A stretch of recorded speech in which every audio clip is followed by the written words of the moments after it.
Hey guys, and welcome back to another Unfiltered Gamer board game review. And today's game up on the tabletop is Crown Battles by Ant Fun Games. This is a 2 to 8 player game that takes roughly 30 to 60 minutes to play and is for ages 10 and up. And in the game Crown Battles, the King of Ikoria is dead. You and other players are going to vie now for the throne by attempting to do trick-taking battles, form alliances, and attempt to bid on tricks. The number of bids that you place could be the amount of money that you can win as you go from round to round, increasing your hand size and playing down more and more tricks. At the end of the last round, whoever has the most points is the winner, but don't be fooled, there's quite a bit of uniqueness added to this trick-taking game with not only alliances, different types of strategy as to how you make tricks, extended battles, and parallel battles with hidden missions that you're never going to run out of fun stuff to do. Let's go ahead and show you how to set the game up, how to play, and of course, my review. To begin setup, the first thing you're going to do is decide the number of players playing the game. From there, check the rules to determine what suits and how many of each card for each suit will be placed in this deck here. I currently have a 2-player setup, so that means I'm going to have a 5 through 13 for each of the different card color types, as well as a number of golem, dragon, and peasant cards in this deck. I'll shuffle this deck and place it within reach of all players. Then give each player a number of tokens ranging from 0 to 10. This is the number of bets they can do throughout the game. You can mix and match them as long as you have enough that you can utilize for the game. And there's not going to be enough for an entire set of each, at least in this prototype, but you can basically assign them as you need them. Place the marker here. This is a spinner that will determine the trump suit for each and every round where you're going to be playing tricks. Set aside the die, the crown, as well as the round marker and set that to 1. That's the number of rounds you're going to be playing and what number of round you are currently on. As well as take the extra cards. So you're going to have extra cards in this game. They're going to be round types that you can utilize in the advanced game mode. In fact, this is the way to play. Shuffle these up and place them next to all players. And set aside the extra cards. These are special cards. If you want, you can take the peasants out of the deck and add these to the deck instead. They still function as far as strength goes as peasants, which means they're the weakest card, but now they give you a special ability when you play them. Take the mission cards as well as anything else and set those aside. You may be utilizing those from round to round, and any of the tokens that you're not currently utilizing other than these ones here at the markers of 0 through 10. These are all tokens and markers that will come up as the different rounds progress throughout the game. There you go, that's all you need to do. Begin the round by giving each player a number of cards, and in this case, it will be 2 for each player. And then, it's time to do some trick-taking. Okay, so how to play the game Crown Battles? Well, first, I'm playing a 2-player game, in which case, in a 2-player game, you're going to be playing a number of rounds, and that's going to be 10. And you're going to start with 2 cards, and you're going to go up 2 cards for every round. So 10 rounds, which means the first round will be 2 cards, the second will be 4, and then 6, and then 8, and so on and so forth. Once you've gathered the cards in your hand from the deck, you are then going to have the first player go ahead and spin this little spinner here, in which case it will land on a color. That color is the trump suit. The trump suit is the suit that beats any other suit for this specific trick. Additionally, there are 2 other areas on the spinner. One is this X marker, which means there is no trump, and the other one is a wild, which means the player who first plays the card out will determine the trump suit. Okay, so now that we have that settled, we're going to go into bidding. Each player has a number of tokens here, and they can choose to bid or double down on their bid, but basically the idea is they're going to bid on how many tricks they think they can win.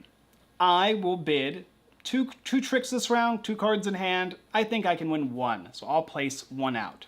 Then in clockwise order, each player is going to be bidding on how many they think they can win. The only rule is that the last player can't even out the bids. After each player has selected a number of tricks they think they're going to win, then you're going to move on to playing cards. The player to the dealer's left, which is the player to the left of the guy who has the spinner and or drew one of these round cards, is going to start. So they'll take a card from their hand, and they will play a card. This is the starting color of the game. If you have that color, you must play that color. If you don't, you can play any other color. But the only way to win is if you beat the color that has been placed by having a higher number in the same color, or if you play the trump. And in this case, the trump is blue. So I'll check my hand. Do I have a red card? I don't. Do I have a blue card? I don't, which means I have to place something else. So I can place out a yellow instead. Now, because red was the card that was played first, that is the forward card, in which case nothing is going to beat that red card except for a higher red card or a blue card and or the highest blue card. So my yellow is basically a 0. It doesn't win, and the player who played the red card is the winner of this trick. Then we'll move on to the next trick, and the player who won the trick is the player who's going to start. They'll place out their card, a blue 8. Not only is it their forward card, but it's also the trump card. I've got a green 11. I'll place this card down. Sadly, the 8 is stronger than my 11 because it is the trump suit and it was the forward suit. So basically they're going to score another trick here. That ends the round. There's no more tricks to be played. And so we're going to tally up the number of tricks that were played and who won them. Well, Callie may have won by having more tricks than me, but Callie bid 0, which means that Callie's actually going to lose points. Whereas I bid 1, and I actually did not hit my marker either. You want to hit exactly or only one off. If you're exact, you're going to score points for being exact, +1 for every trick that you won. If you are off by 1, you'll score no points. And if you're off by more than 1, you'll start incurring negative penalties of like 20 and 40 and 60 negative points for each of the tricks that you lose, in addition to how many you thought you would get. And so you'll tally up these points here. And after you've done so, that is going to end the round, and you'll move on to the next round. Thusly, instead of 2 cards, now it's going to be 4 cards for each player. And then you're going to start once again. The dealer is going to obviously pass to the next player. They're going to spin the marker and determine what the new trump suit is. And the person to the dealer's left is going to begin by playing a card. Play a card, pass, everybody will play a card and check to see who wins the trick. Score that trick, so on and so forth. And always make sure that you bid at the beginning of each round after you've been dealt the number of cards in your hand. This game's objective is to score as many points as possible by the end of the last round based on the number of players. And in this case, it's whoever has the most points by the 10th round. There are some additional things to keep track of. You can use this little marker here to keep track of the rounds going from 1 to 10. Additionally, if you want, you can add these cards here. These are peasant cards, but they have special abilities. Inside the deck here, like I said before for setup, there's 3 unique cards in the game. You are going to have dragon cards, peasant cards, and you're going to have golem cards in this deck here. A peasant card is basically worth nothing. It's a 0, it basically has the silver color, it's not useful in any way. You're going to lose with this card. The only way you win with peasants is if you're the first person who plays a peasant and everybody else plays a peasant. So that's the only way. Golem is the strongest of pretty much every card except for the dragon. The dragon is the card that beats everything. You can house rule these cards though, and the rules it explains at the very back of the FAQ, as well as additional variants that maybe a 13 of each color beats it. But in this case, dragon beats everything, golem beats everything but dragons, and peasants are completely useless. And of course, like I said, if you wanted to during setup, you can change the peasants to actually have bonus actions, like all players swap a card, choose left or right. And that's when you play these cards here. Draw an extra card from the deck, look through the deck, and you can only take a minute. Some of these cards will have like lightning bolt symbols, in which case you'll take the action as soon as you play it, whereas others will actually happen at the end of the round, like being able to change the trump suit, or being able to swap your hand with the opponent, or make 2 of your opponents swap their own hands. There's also the advanced mode of the game, or in my opinion, that this is the meat and potatoes of the game, and that is these round types. Basically, in this mode of the game, at the beginning of playing, you're going to have the dealer flip over one of these cards. And then you are going to do what it says. It changes the game and the round completely. And every single round, you'll draw one of these and do what it says. If it says standard battle, it's explained exactly as I explained it to you, playing the trick as normally. However, there are other unique special cards that will change how the game is played. One of them might actually have you play the round secretly, meaning that the player who starts to the left of the dealer flips their card face up, and that's the forward card, and everybody else has to play their cards face down, and then at the end of the trick you reveal and see who won. Another one could be a parallel battle, where the player to the dealer's left will play out one card on one of the areas, and then the next player can choose to either combat that area or play out a new trick. And so you have 2 tricks going on at once. up until each of the tricks is equal to the number of players. So you can only play one card in each trick, but now you have 2 tricks to deal with. And that can cause additional bidding. Some of them will also have you do different types of styles of bidding, whether it be playing your bid face down in secret, doubling up on your bids, being able to bid not only for how many tricks you think you're going to win, but money in addition to that, if you can actually, so you can kind of extend your bet. There is a wide variety of mini games in here. Like I said, there's a split and wagering, duel battles where I can choose one player to duel against as the dealer, and then I have other players duel each other, so that it becomes kind of a one-on-one or a 2-player game, even though there's 8 players playing the game. Now we have a little bit of a duel battle going on with the tricks. There's alliances in the game as well. Alliances are where you're going to be able to choose players to work together. And an odd number of players, one player might have to sit out. But what happens is each of those players is going to get a marker, one of these envelope markers, and they'll be able to flip those over and reveal a card from their hand to their alliance member, but they can't say anything. And when they bet for how many tricks they think they're going to win, they have to wager together. So if I pick one and you pick one, then the total number of tricks we need to win together is 2. You don't want to win any more or any less. And there are a wide variety of different mini games. You're also going to have mini games that will involve this big deck of cards here. These are mission cards, and how they work, whether it be a secret mission or an open mission, is you're going to be drawing 5 of these guys, picking one of them and either placing it face down or face up, or it's going to be an alliance mission where you're playing with another player trying to accomplish a mission, and they'll have you trying to do certain things like earn 10 points for each opponent who fails their mission. Or you'll be able to, let's see, I'll find another one. Oh, these ones here. These ones have little grids that explain not only how many players and in what round it is and how many points you get, but what you need to do. If you can win 2 tricks in a row, and you're playing 2 players, and you had 8 cards in your hand to start the trick off, you'll score 20 points if you do win 2 tricks in a row at the end of the trick, or at the end of the round. At the end of the trick, I should say, yes, the trick round.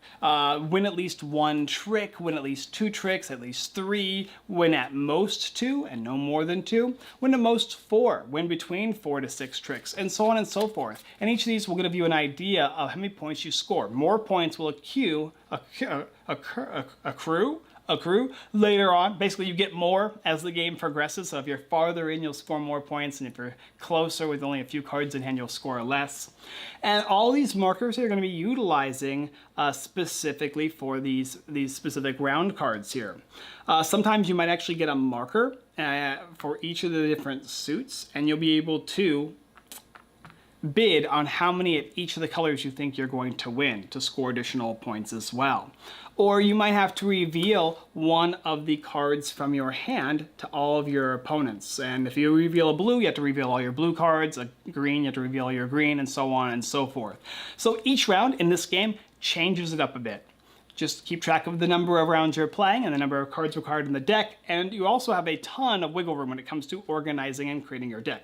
But that's the basic idea of the game. It's a trick-taking game with additional manipulation from round to round, changing the game up, utilizing missions, alliances, and backstabbing, different ways of bidding, secret battles, face-up battles with secret missions, and so on and so forth. And whoever has the most points at the last round and the conclusion of the game is the winner of Crown Battles. Okay, what do I think about it? So Crown Battles is kind of the end-all be-all of a standard trick-taking game, and what I mean by that is if you like trick-taking games like Hearts, this is that game, and then they add a ton of additional content. You're not going to run out of content with this game because each round kind of feels like its own game, even though it's being played as a trick-taking game. Now, it's not like The Crew, which is that one's kind of a cooperative trick-taking game. There's no cooperativeness about this game here, but it feels like one round is like The Crew, whereas another round is like The Mind. So each kind of round you're playing in this game has a different idea. At one point, you and Bill might be mortal enemies, and then the next round, you're forced to work together on a secret mission.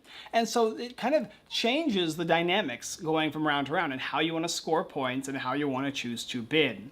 The bidding in this game can go crazy. At one point, you can lose a ton, and then you can gain a boatload. And there is a bit of sway.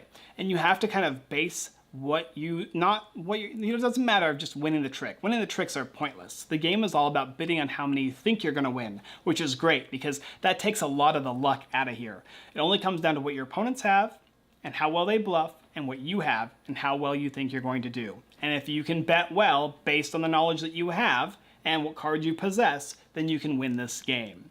I love the idea of games that feel like it's my fault when I lose. And with Crown Battles, that's how this game works. Every time I bid and I fail on my bid, I realize I shouldn't have bid that. It happens every round. And every time I successfully bid the correct amount, I go, yeah, that's probably right. I felt like I was going to score that way. And it feels good to be accurate and to know I was accurate throughout the game. This game has the added benefits of mini games, and while all of them are a little different, they all feel very similar. They all add kind of a unique twist, but it's nothing overly complex. Drawing a new one you're not likely to forget. After playing this game only about, I'd say once, maybe once and a half, I was instantly able to remember pretty much all of these missions, and there's quite a few of them in here.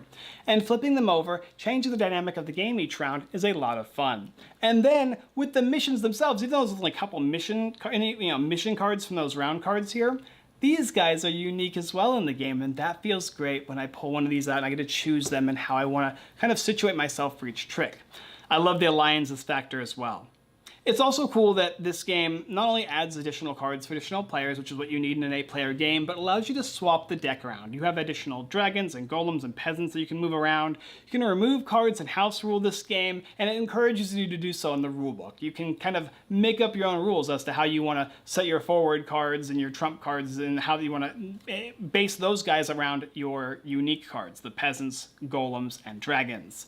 And being able to play these kind of unique peasants as opposed to just the generic ones, it's kind of like playing the game Werewolf and you're a basic but villager, and you can swap those guys out for somebody cooler like the Seer or the Witch, and now you feel like you're kind of a part of the game. So where you have a card that's not going to win you the trick, it might give you the benefit of winning a later trick. And so I always strongly suggest you use these guys, the Smuggler and Merchant and Magician and Spy, as opposed to just the Peasant. Everything you need to play the basic idea of a trick-taking game is here, and it's got this format in which you can start off simple. If you've never played a trick-taking game, you play the basic mode of this game, you understand the basic concepts of a trick-taking game. Like, without all the additional components, this would be kind of a generic trick-taking game. I wouldn't be as interested. It would be fine, because, you know, if you like hearts, you like hearts, and that would be what I would tell you, right? But this is, here's how you play, and now let's add the additional fun factor, the unique elements to the game. I mean, they're throwing in the whole kit and caboodle here. The artwork. The artwork for this game is phenomenal. All of the pieces are wonderful. I am enamored by this art. This is in my opinion, for the style of game this is and what they're looking to do with it, it's a 10 out of 10 artwork. It's beautiful. It's gorgeous. I want to know who the artist is. Maybe I can steal it. I don't know if this is the artist or not, but I would like to steal their artist for a game of mine in the future because, damn, it's good. This feels like the theme of the game. I also love the quality of components. Now, as you can see on my right-hand side over here, and how you're looking, I believe it's on your left, all the tokens and bits here, while nice, I believe it's prototypey. I think they're actually showing me these additional pieces. That's what's going to be in the game later. And etched, beautiful, painted wood. These are wonderful. I really, really like them. I don't know if this is the base in the deluxe, because I would not be surprised if this is what you would normally get, because this is actually quite nice, double thick chits, but these are even nicer. These are really nice, really thick. I love the round marker. There's additional content in the game that I didn't even know. I don't know if there's some secret stuff that is in the Kickstarter or if they played around with stuff just to add more complexity, but they have like additional components and additional cards that can be added. And of course, like I said, there's additional cards you can add to the deck. I took out the 1 through 4s for each of the deck sets, as well as additional dragons and peasants and golems.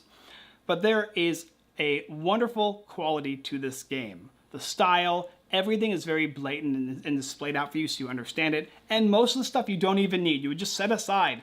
All this is just extra stuff you don't need in the game. All the extra bidding stuff and all these extra markers, you don't need them. You're just playing with your cards as a trick-taking game. And then when you flip over the round, that's when you add the content. It's well done. I love trick-taking games. So in general, I've never found a trick-taking game I was just like completely not for. But this one, I'm above and beyond most trick-taking games. This one is kind of on the same lines as the Camelot game that I really enjoyed. this is like right up there with that one. I'll show a picture just because I can't remember. My wife just had a baby, and here I am, my first video back as of like yesterday. Anyway, if you're looking for crown battles, you want to take a look, there's a link down below in the description where you can go ahead and pick this up and back this game. Overall, it's a high quality, solid trick-taking game with uniqueness, but if you've played games like this before, it won't feel too far off, and you'll probably get a feel and have played something similar for each of these with its own unique twist every single round. Yes, I recommend this game. Thank you guys for watching another Unfiltered Gamer board game review for the game Crown Battles by Ant Fun Games. If you're interested in picking this title up, there's a link down below in the description, like I said previously. You can also check out our live streams every Sunday at 6:30 p.m. PST, where we play games, literally just like this one here. Watch us play games and decide for yourself, not only just hearing what I have in my thoughts and how to play the game, but having people play the game and being able to see the interactions is a great way of not just hearing somebody, like, I can tell you a game's as good as I want until I'm blue in the face, but being able to see it and then of course play it for yourself. That's the only way you're gonna know. So I suggest you do at least watch any live streams of games that you are interested in purchasing. Alright guys, hit that subscribe button if you think you've seen some content before from us and you appreciated that content. If you like what we do here and you want to continue to support the channel, that's all I ever ask people to do is subscribe and hit the bell notification if you want to see more videos when we upload them. Thank you guys so much for watching, and as always, I look forward to battling for the crown against you next time.